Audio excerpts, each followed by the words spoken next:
Voilà l'ami l'oiseau. Oui, on connaît que la philosophie, c'est l'amitié de la sagesse, et le philosophe, l'ami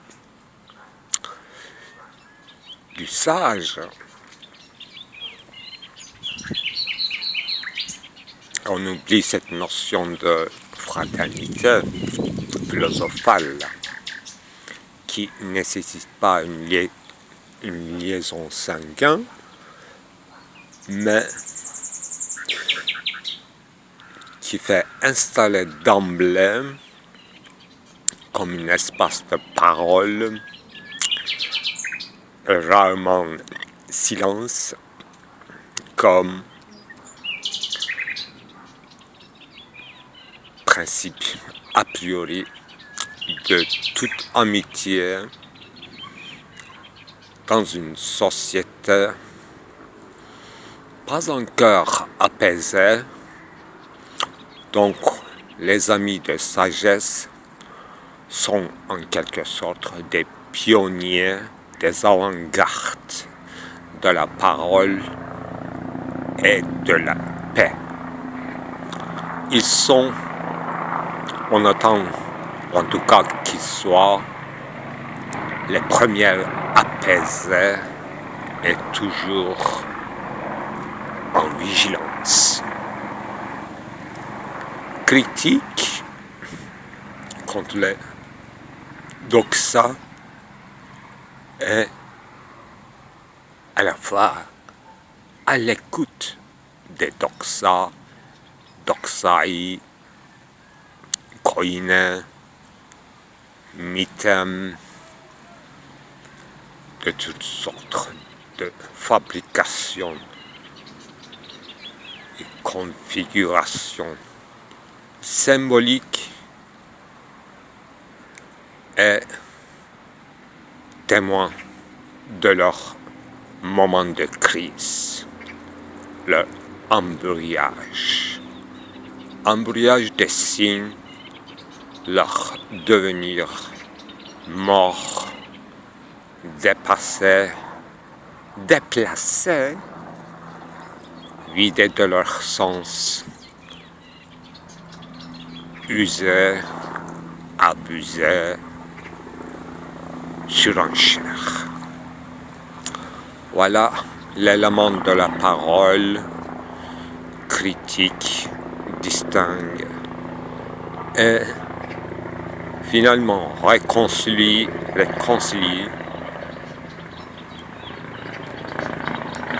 chaque chose avec chaque chose. Chaque personne n'est mort à venir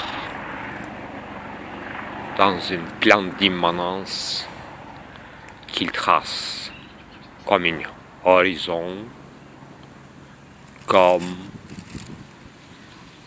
les cultes d'ancêtres d'autrefois de nécropole devient les lieux de mnémosine, pensée,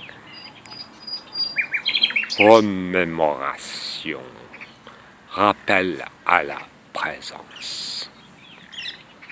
Malgré toute la discontinuité, disparité, négativité et parfois pénurie, la guerre, besoin. C'est l'attente de moments de repos, contemplation.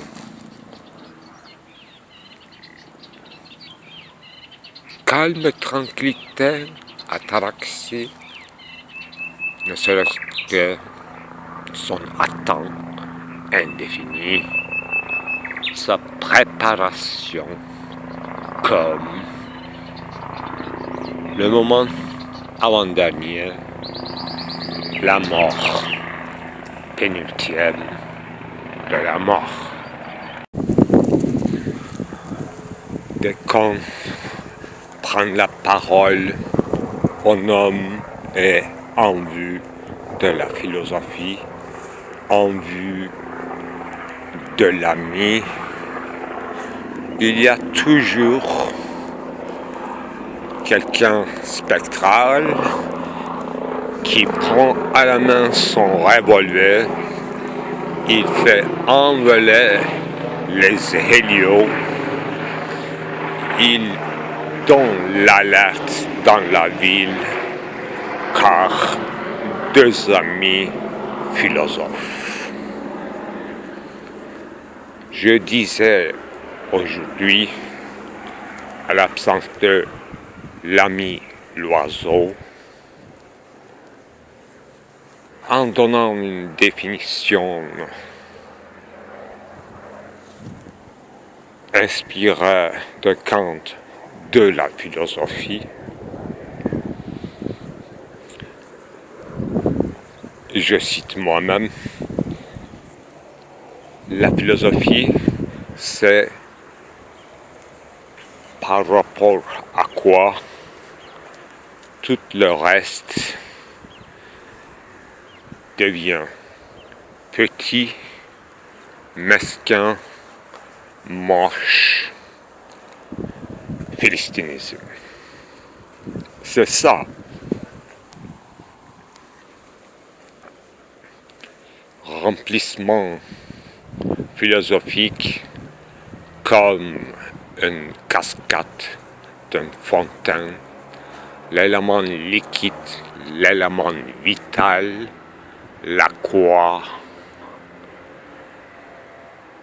C'est ça dans la sécheresse d'une ville mal tournée, mal bâtie, dans le mal.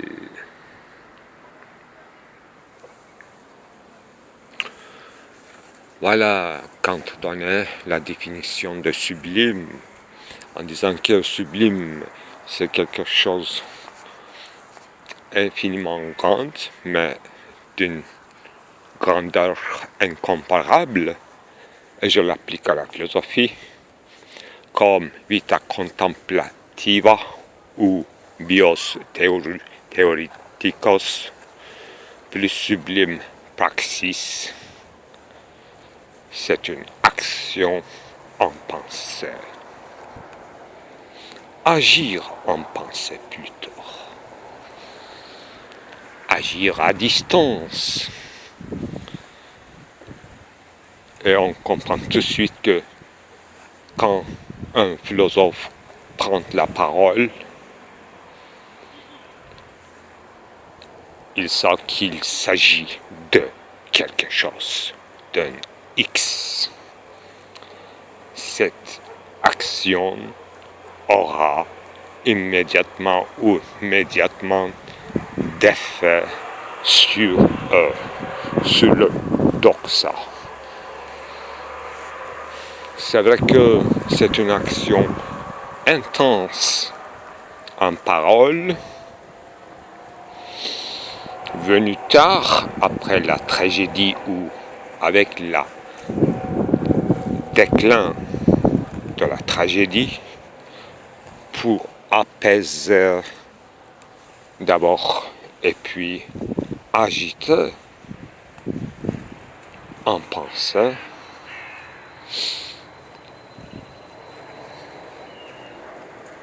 Comme une tard venue, un rare venu, comme une hapax. Pour une seule fois et peut-être pour tout le temps, une hapax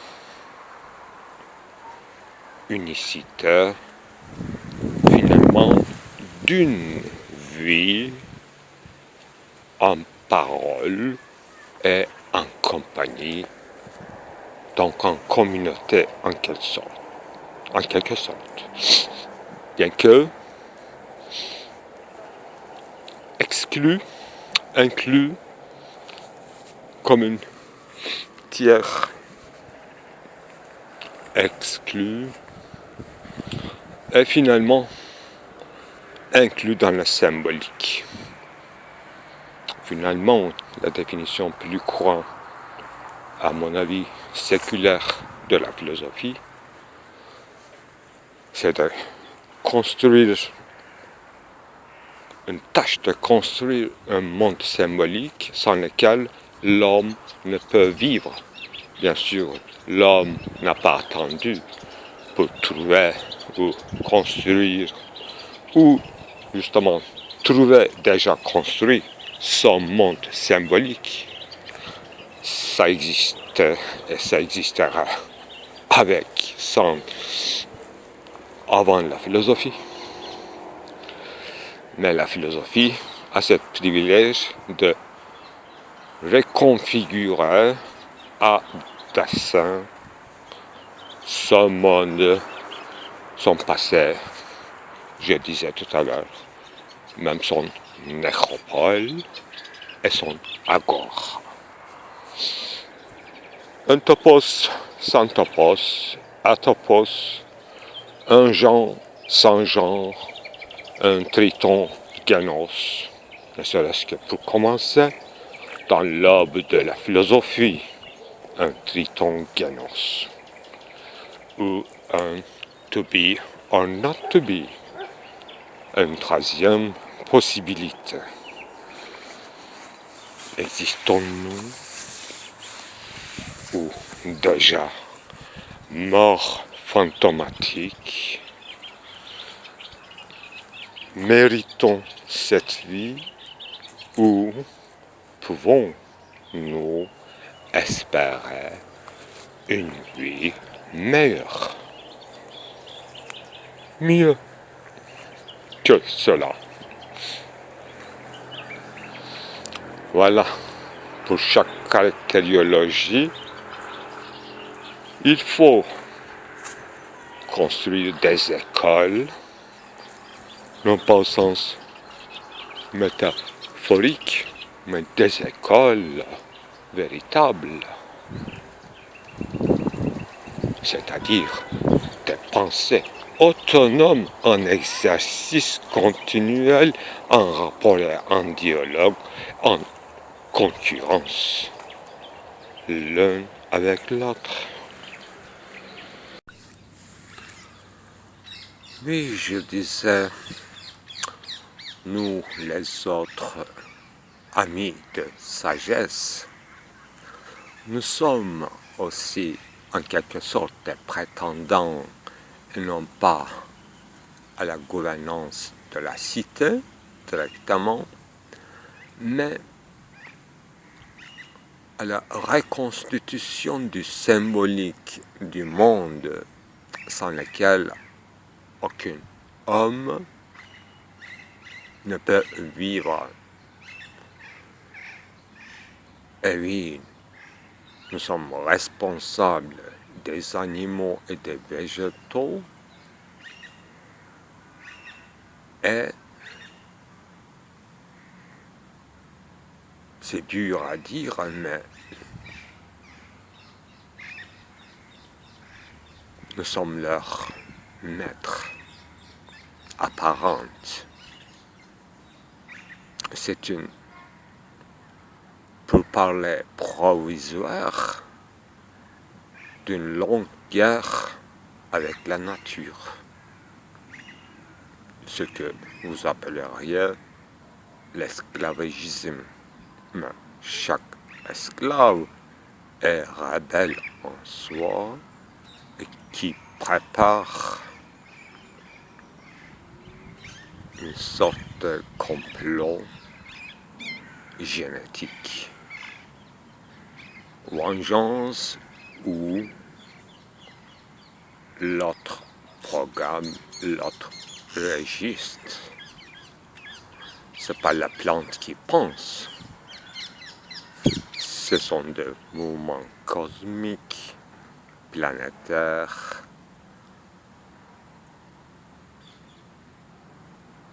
auxquels les plantes et animaux et l'homme obéissent. On espère une exception de décider de notre destin en tant qu'humain, mais ce n'est qu'un faible espoir. Avec cette faiblesse et avec cette grandeur d'espoir, il ne faut pas devenir quand même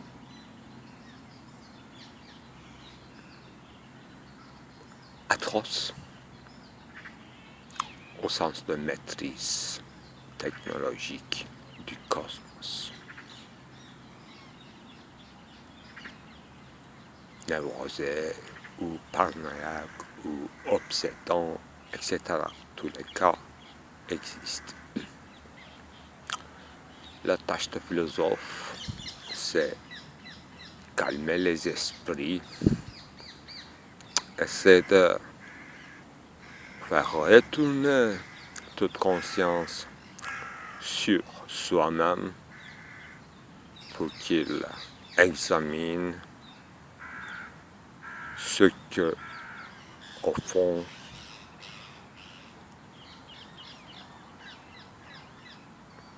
elle fait.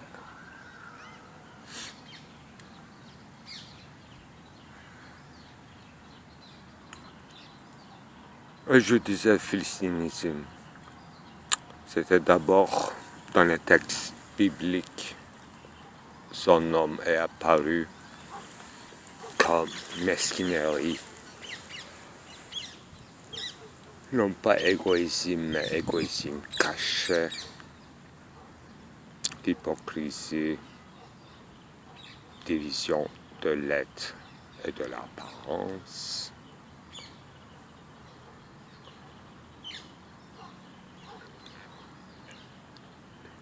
N'encourage une mauvaise liberté d'abuser la transcendance.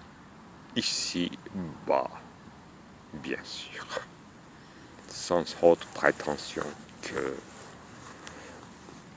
aveuglement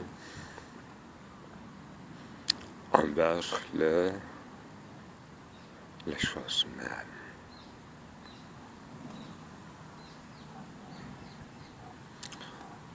Donc, il faut retourner le plus vite possible aux choses mêmes derrière le texte de narration symbolique, parfois durement formel et artificiellement.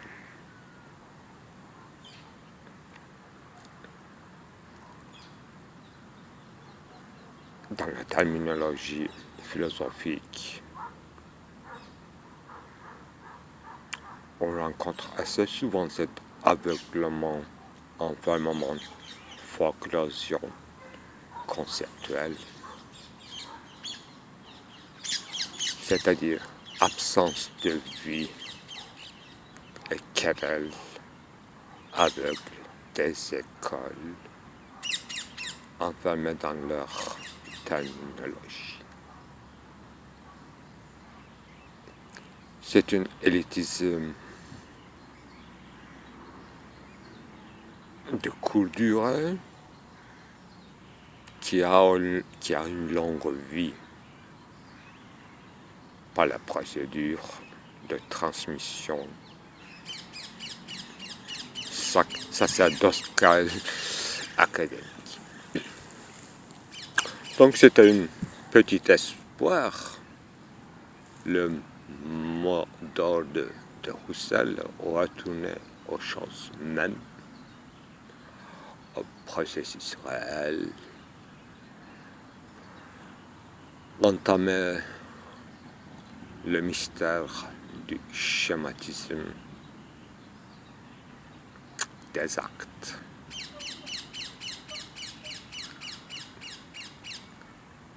Constitués dans la Constitution. Il faut être très modeste finalement dans la philosophie, car la tâche est trop grande.